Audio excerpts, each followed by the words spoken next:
লেবীয় পুস্তক অধ্যয়নে স্বাগতম। এই পাঠে আমরা সমাগম তাম্বুর সেবা এবং ক্রুশে খ্রিস্টের কাজের মধ্যে একটি অর্থপূর্ণ সংযোগ দেখতে চাই। আমরা আশা করি আপনি যখন লেবীয় পুস্তক অধ্যয়ন করবেন তখন আপনি যিশুকে আরো গভীরভাবে বুঝতে অনুপ্রাণিত হবেন। প্রথমে বাইবেলের ব্যাখ্যা করার জন্য একটি গুরুত্বপূর্ণ ভিত্তি বিবেচনা করা যাক। যিশু পুরাতন নিয়মের অর্থ ব্যাখ্যা করেন না, বরং পুরাতন নিয়ম যিশুকে ব্যাখ্যা করে। সবসময় অজানা বিষয় ব্যাখ্যা করতে পরিচিত বিষয় ব্যবহার করা হয়। নতুন নিয়মের লেখকদের কাছে পুরাতন নিয়ম পরিচিত। অতএব এই ক্রুশবিদ্ধ পুনরুত্থিত যিশুকে ব্যাখ্যা করার জন্য তারা যা জানে তা ব্যবহার করে। খ্রিস্টান হিসেবে আমরা মাঝে মাঝে পুরাতন নিয়মকে নতুন নিয়মের আলোকে প্রয়োগ করতে পারি, কিন্তু নতুন নিয়মের বাস্তবতাগুলো সর্বদা তাদের অর্থ ও তাৎপর্য পুরাতন নিয়মের প্রেক্ষাপটে খুঁজে পাবে। এই নীতির উপর ভিত্তি করে সমাগম তাম্বু, এর যাজক এবং এর আচার অনুষ্ঠান আমাদেরকে গুরুত্বপূর্ণ আত্মিক কাজ সম্পর্কে কিছু প্রকাশ করে, যা যিশু ক্রুশে সম্পন্ন করেছিলেন। সমাগম তাম্বুর পদ্ধতি প্রতিশ্রুতি দেয় যে শুধুমাত্র যিশুই সত্যিকার অর্থে মুক্ত করতে পারেন। সুতরাং আসুন এই বিষয় লক্ষ্য করি। সমাগম তাম্বু হলো একটি তাঁবুর কাঠামো যা ঈশ্বর মসীহকে উপাসনার স্থান হিসেবে তৈরি করার নির্দেশ দেন। সেখানে প্রভু মেঘ এবং আগুনে তার পবিত্র উপস্থিতি প্রকাশ করেন। যাত্রা পুস্তক 40 অধ্যায় 34 থেকে 35 পদ। তারপর মেঘ এসে মিলন তাম্বুটা ঢেকে ফেলল এবং সদাপ্রভুর মহিমায় আবাস তাম্বুটি পূর্ণ হয়ে গেল। আবাস তাম্বুটা অর্থাৎ মিলন তাম্বুটা মেঘে ঢাকা এবং সদাপ্রভুর মহিমায় পূর্ণ ছিল বলে মসীহ সেখানে ঢুকতে পারলেন না। আবার আবাস তাম্বু বা সমাগম তাম্বু হলো সেই স্থান যেখানে ইসরায়েলীয়রা তাদের পাপ পূর্ণতায় সাবধানে ঈশ্বরের কাছে পৌঁছানোর জন্য উপাসনায় যথাযথ ধর্মানুষ্ঠান প্রদর্শনের মাধ্যমে যোগাযোগ করে। এই তাঁবুটি ইসরায়েলীয়দের মরুভূমিতে বিচরণ করার সময় তাদের শিবিরের কেন্দ্রে স্থাপন করা হয়। মেঘ এবং আগুনের মতো ঈশ্বরের দৃশ্যমান উপস্থিতি তাদের ভ্রমণে তাদের পথ দেখায়। এগিয়ে যাবার জন্য তা তাদের অগ্রে যেত এবং থামতে হলে তা স্থির হয়ে যেত। এই মরুভূমির চিত্র থেকে আমাদের শেখার একটি গুরুত্বপূর্ণ বিষয় রয়েছে। এই বিষয়টি হলো ঈশ্বরকে আপনার জীবনের কেন্দ্রে পরিণত করুন এবং তার পবিত্র আত্মার নেতৃত্ব অনুসরণ করুন। প্রতিবার ঈশ্বর তাদের সামনে যান এবং তাদের সরতে হয়। ইসরায়েলীয়রা পুরো সমাগম তাঁবুটিকে সরিয়ে নেয়। এই তাঁবুর কাঠামোর 3টি স্বতন্ত্র অংশ রয়েছে: বাহিরের প্রাঙ্গণ, পবিত্র স্থান এবং মহাপবিত্র স্থান। বাহিরের প্রাঙ্গণ হলো একটি পর্দাযুক্ত এলাকা যেখানে ইসরায়েলীয়রা তাদের নৈবেদ্য বলি নিয়ে আসত। এটি করার মাধ্যমে তারা তাদের পবিত্র সৃষ্টিকর্তার কাছে ক্ষমা প্রার্থনা করত এবং তাদের প্রতি তার অনুগ্রহের জন্য কৃতজ্ঞতা প্রকাশ করত। সেখানে তারা তাদের বলি এবং নৈবেদ্য পোড়ানোর জন্য একটি ব্রোঞ্জের বেদি স্থাপন করে এবং তাঁবুর পরবর্তী অংশে ঈশ্বরের পবিত্রতার কাছে যাওয়ার আগে যাজকদের তাদের হাত ধোয়ার জন্য একটি ব্রোঞ্জের প্রক্ষালন পাত্র স্থাপন করে। তাঁবুর বাহিরের সবকিছুই ব্রোঞ্জের তৈরি ছিল। বাহিরের প্রাঙ্গণ থেকে ভিতরে গেলে সবই সোনার তৈরি। এখন যা অপবিত্র বা পবিত্রের মুখোমুখি হওয়ার জন্য প্রস্তুত নয় তা গ্রহণ এবং পরিষ্কার করার জন্য 2টি পদ্ধতি ব্যবহার করা হয়, বা পবিত্রতার মুখোমুখি হওয়ার জন্য প্রস্তুতি। প্রথম পদ্ধতি তৈরির জন্য অশুচিকে সূচি করার সময়। যে মুহূর্ত থেকে একজন ব্যক্তিকে অশুচি বলে গণ্য করা হয় তাকে আবার সূচি বলে গণ্য করার আগে একটি নির্দিষ্ট সময় অতিক্রম করতে হবে। এটি একটি সন্ধ্যা, 1 দিন, 1 সপ্তাহ, 2 সপ্তাহ, কখনো কখনো 40 দিন বা এমনকি 80 দিন পর্যন্ত হতে পারে। অশুচিতা থেকে সূচি করার দ্বিতীয় পদ্ধতি হলো ধুয়ে ফেলা। মানুষ এবং পবিত্রতার মধ্যে পার্থক্য করার জন্য যাজকদের কাজ হলো প্রায়ই ধোয়ার কাজ করা। এর প্রয়োজন ছিল যেন একজন অপবিত্রতা থেকে মুক্ত হয়। কখনো কখনো একজনকে ধৌত করা এবং অপেক্ষা করতে হতো। ব্রোঞ্জ প্রক্ষালন পাত্র এই নীতির একটি সম্প্রসারণ। কোনো যাজকই ধৌত করার ধর্মানুষ্ঠান না করে বাহিরের প্রাঙ্গণ থেকে ভিতরে যেত না। এটিকে বলা হতো, আমি পবিত্র উপস্থিতির আরও কাছে চলে আসছি, অবশ্যই আমি এই জগতের দ্বারা অশুচি হয়ে তার সামনে উপস্থিত হব না।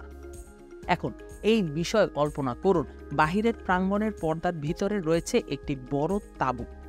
সেই তাঁবুতে 2টি স্বতন্ত্র অভ্যন্তরীণ কক্ষ রয়েছে। প্রথম কক্ষ, যেখানে শুধুমাত্র যাজকেরা যেতে পারেন, তাকে পবিত্র স্থান বলা হয়। এটিতে 3টি পবিত্র আসবাবপত্র রয়েছে, প্রতিটির নিজস্ব প্রতীক ও কার্যকারিতা রয়েছে। দীপবৃক্ষ, দর্শন রুটির টেবিল এবং ধূপ বেদি, এই সমস্তই সোনায় মোড়ানো। এখন চলুন আমরা আর একটু এগিয়ে যাই। দ্বিতীয় কক্ষকে বলা হয় মহাপবিত্র স্থান। শুধুমাত্র মহাযাজক সেখানে যেতে পারেন এবং তিনি বছরে একবার প্রায়শ্চিত্তের দিনেও প্রবেশ করতে পারেন। এটি একটি পুরু পর্দা দিয়ে প্রথম কক্ষ থেকে পৃথক করা হয়। এটি এমন একটি স্থান যেখানে পর্দার একদিকে ঈশ্বরের রাজ্য এবং অন্যদিকে মানবতার রাজ্য শুধুমাত্র খুব সামান্য দূরত্ব দ্বারা পৃথক করা হয়েছে। এই মহাপবিত্র স্থানের ভিতরে সাক্ষ্য নিয়ম সিন্দুক রয়েছে। সিন্দুকের ঢাকনা, যাকে পাপাবরণ বলা হয়, সেখানে দুটো সোনার কোরব রয়েছে, যা ডানাওয়ালা স্বর্গদূত পবিত্র প্রভুর সামনে নত হয়ে আছে। এই স্বর্গদূতেরা তাদের মুখ নিচু করে দাঁড়িয়ে থাকে, ডানা একে অপরের দিকে ছড়িয়ে পড়ে, পবিত্র ঈশ্বরের উপস্থিতি থেকে নিজেদের রক্ষা করে। এই কক্ষ হল ঈশ্বরের সিংহাসন ঘরের পার্থিব সংস্করণ। এটি কি সৌভাগ্যজনক ও ভয়ঙ্কর অভিজ্ঞতা ছিল এই স্থানে প্রবেশ করা এবং জানা যে পাপের প্রায়শ্চিত্তের ধর্মীয় আচরণের সুরক্ষা ছাড়া আপনাকে বাঁচানোর মতো কিছু। এই অংশগুলো সমাগম তম্বু তৈরি করে তা বুঝতে পেরেছি। এখন আমরা ইসরায়েলের পবিত্র ক্যালেন্ডারের ঘটনাগুলো দেখতে পারি। অনেক ঘটনা আছে এবং প্রত্যেকে ঈশ্বরের স্বর্গীয় প্রকৃতি এবং আমাদের মানবিক ত্রুটি ও চাহিদা সম্পর্কে নিজস্ব বার্তা প্রচার করে। এখানে আমাদের একসাথে থাকা অনেকগুলো গল্প আছে যা উন্মুক্ত করার জন্য, কিন্তু এই তিনটি উদাহরণের অন্বেষণ করলে খ্রিস্টের বলিদান যেভাবে সম্পূর্ণরূপে করতে পারে তার উপর কিছুটা আলোকপাত করতে পারি, যা ইসরায়েলের উপাসনার পদ্ধতিতে শুধুমাত্র প্রতীকী হিসেবে ছিল। আমরা যে তিনটি বিষয়ের আলোচনা করতে যাচ্ছি তা হল পাপের নৈবেদ্য, সকাল এবং সন্ধ্যার নৈবেদ্য এবং প্রায়শ্চিত্তের দিন। আসুন প্রথমে ব্যক্তিগত পাপের দিকগুলো দেখে নেওয়া যাক। লেবীয় 1 অধ্যায় ঈশ্বরের প্রতি সাধারণ ইসরায়েলীয়দের দৃষ্টিভঙ্গির একটি মঞ্চ তৈরি করে। তিনি পবিত্র জিহোবার সামনে বাহির প্রাঙ্গণে ব্রোঞ্জের বেদিতে একজন পাপী হিসেবে উপস্থিত হন। তিনি যাজক নন, তাই তিনি আর সামনে যেতে পারেন না। তিনি এমন একটি প্রাণী নিয়ে আসে যা তার নিজের পাপের শাস্তি পাবে এবং এই শাস্তি হচ্ছে মৃত্যু। মনে রাখবেন যে এই প্রাণীটি অবশ্যই ত্রুটিহীন হতে হবে। তিনি তার মাথায় হাত রেখে স্বীকার করবেন যে এটি তার প্রতীক হিসেবে দোষী একজন মানুষ। তারপর এটিকে হত্যা করা হয়, পরিষ্কার করা হয় এবং প্রতীকীভাবে ধোঁয়ায় পবিত্র জিহোবার কাছে উৎসর্গ করা হয়। এই ধর্মীয় অনুষ্ঠান পাপীর প্রয়োজন প্রচার করে।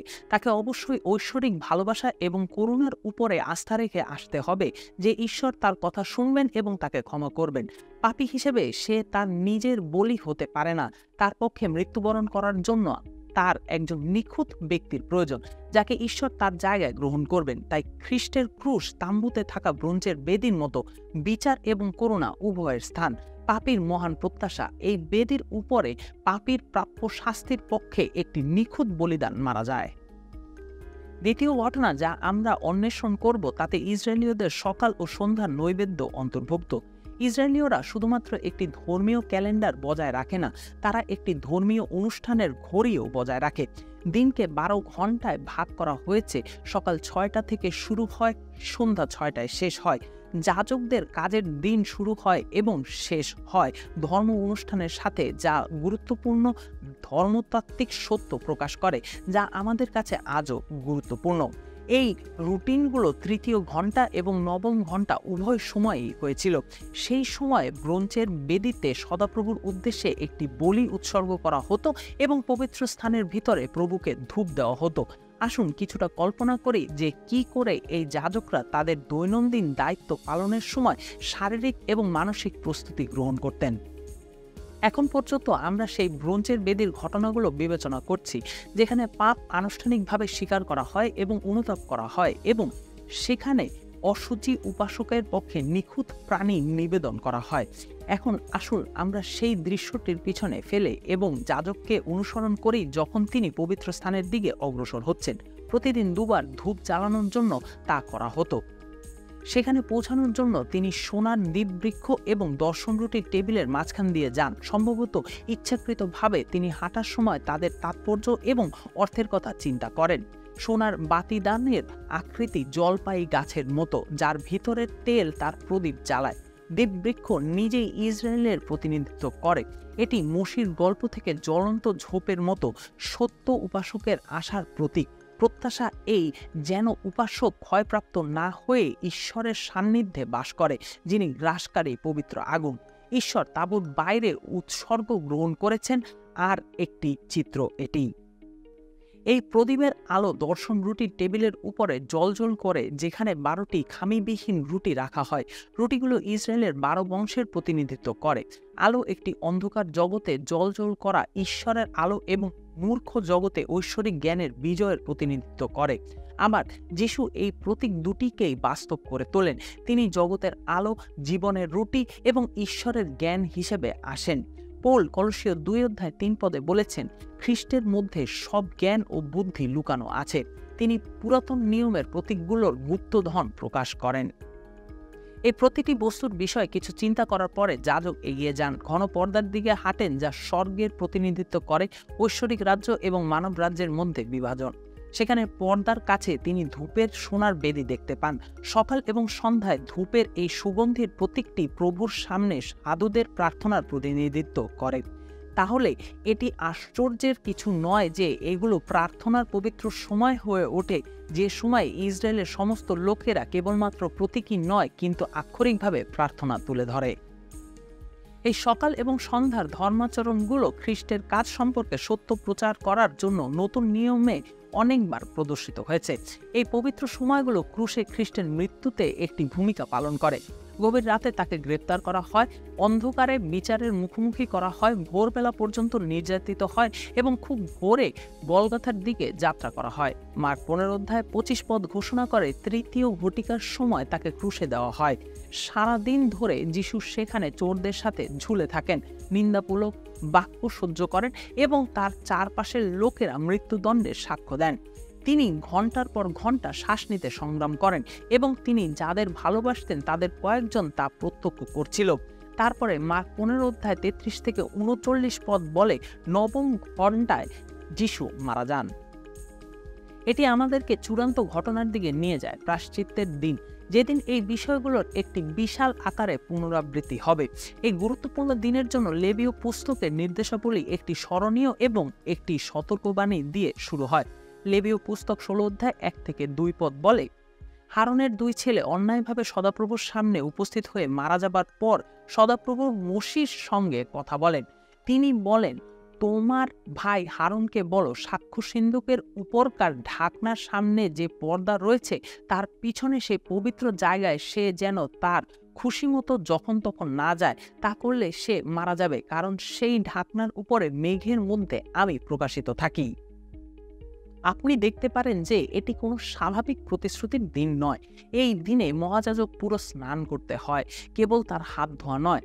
তাকে অবশ্যই তার নিজের পাপের জন্য একটি ষাঁড় বলি দিতে হয় এবং তার সমান একটি ষাঁড় ইসরায়েলের সমগ্র লোকের জন্য বলি দিতে হয়। দিনের সময়সূচি জটিল হতে পারে, কিন্তু চিত্রকল্প মৌলিক। মহাযাজক ষাঁড় ও ছাগলের রক্ত নেন, এর সাথে একটি ধূপ দহনকারীর সাথে পবিত্র স্থান এবং মহাপবিত্র স্থানের মধ্যবর্তী পর্দার মধ্য দিয়ে যান। তিনি নিয়ম সিন্ধুকের সামনে দাঁড়িয়ে করুণার আবরণের আসনে রক্ত ছিটান। তিনি পরবর্তী 1 বছরের জন্য সমস্ত বেদিগুলোকে পরিষ্কার করবেন, তার নিজের এবং তার পরিবারের পাপের জন্য প্রায়শ্চিত্ত করবেন, তারপরে সমস্ত ইসরায়েলের পাপের জন্য, যাতে তারা পবিত্র ঈশ্বরের সামনে আর একটি বছর বিনষ্ট না হয়ে বেঁচে থাকতে পারে। এখানে আমরা খ্রিস্টের কাজের ভিত্তি দেখতে পাই। তিনি এই প্রতীকগুলির পূর্ণতা। তিনি সত্যি আমাদের পাপ বহন করেন। তিনি হলেন সেই নিখুঁত মহাযাজক এবং প্রায়শ্চিত্তকারীর বলি, যেমন ইব্রিয় 9:11-12 বলে। কিন্তু খ্রিস্ট এসেছিলেন ভবিষ্যতের সব মঙ্গলের বিষয়ের মহাপুরোহিত হয়ে, আরও মহৎ ও আরও ভালো উপাসনা তাম্বুতে ঈশ্বরের সেবা করার জন্য তিনি এসেছিলেন। এই তাঁবু মানুষের হাতে তৈরি নয়, অর্থাৎ তা জগতের কোনো জিনিস নয়। ছাগল ও বাছুরের রক্ত নিয়ে খ্রিস্ট সেই মহাপবিত্র স্থানে ঢোকেননি, তিনি নিজের রক্ত নিয়ে একেবারে সেখানে ঢুকেছিলেন। এইভাবে তিনি চিরকালের জন্য পাপ থেকে মুক্তির উপায় করলেন। শেষ করার পূর্বে আসুন আমরা এই ধর্মীয় অনুষ্ঠানগুলো সম্পর্কে চিন্তা করি। সে সময়ের লোকদের জন্য এগুলো কি বোঝায় এবং আজ আমাদের জন্য কি বোঝায়। আমাদের এই ভেবে লেবীয় পুস্তকে ফিরে যাওয়া উচিত নয় যে নতুন নিয়ম সম্পর্কে আমাদের উপলব্ধি সেই পুস্তকে উল্লিখিত পরিষ্কার করার, ধূপ ব্যবহার এবং বলি নৈবেদ্যের ধর্মানুষ্ঠান ব্যাখ্যা করতে সাহায্য করবে। পরিবর্তে যদি আমরা নম্রতার সাথে লেবীয় পুস্তকে এর নিজস্ব প্রসঙ্গ বুঝতে চাই, আমরা প্রকৃতপক্ষে খ্রিস্টের কাজের প্রায়শ্চিত্ত এবং পরিত্রাণ যা তিনি প্রদান করবেন তার গভীর উপলব্ধিতে পৌঁছাবো। এমনকি এই পুরাতন নিয়মের বইতেও আমরা খ্রিস্টকে একটি নতুন উপায়ে আবিষ্কার করতে পারি। তিনিই হলেন প্রায়শ্চিত্তের উৎসর্গ, তিনিই পবিত্র এবং আমরা তার উপস্থিতিকে স্বাগত জানাতে পেরে সম্মানিত। আসুন আজ এই আশ্চর্যজনক সত্যটি উপলব্ধি করি।